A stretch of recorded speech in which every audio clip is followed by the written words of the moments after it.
আচ্ছা, এখানে যখনই কি রেড লাইটটা জ্বলতে থাকবে তার মানে হচ্ছে নেটওয়ার্ক কানেক্টেড না।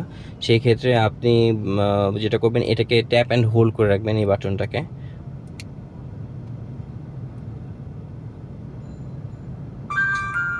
এটা বন্ধ হয়ে গেলেই আপনি সেই ক্ষেত্রে, আমি জাস্ট ডেমনস্ট্রেশন পারপাসে এটা দিয়েছি, এরপরে একটা ট্যাপ করলে এটা অন হয়ে যাবে,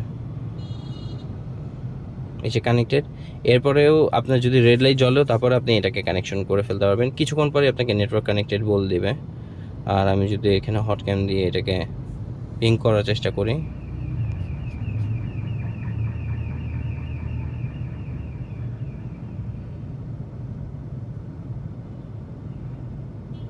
এই যে চলে আসছে।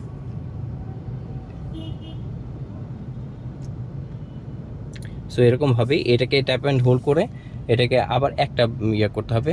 আর প্রথমত যেটা করবেন সেটা হচ্ছে এটা আনপ্লাগ করে এটা প্লাগ করবেন এবং রিসেট করে নেবেন। এবং লাস্ট পলিসিটা হচ্ছে এটাকে ট্যাপ অ্যান্ড হোল্ড করে একটা সাউন্ড আসবে, এরপরে আবার জাস্ট সিঙ্গেল একটা ট্যাপ, হয়তো 1-2 সেকেন্ড পরে একটা সিঙ্গেল ট্যাপ করলে এটা কানেক্টেড হয়ে যাবে। আর এনভায়রনমেন্টটা যাতে নেটওয়ার্ক কানেক্টেড ফ্রেন্ডলি থাকে।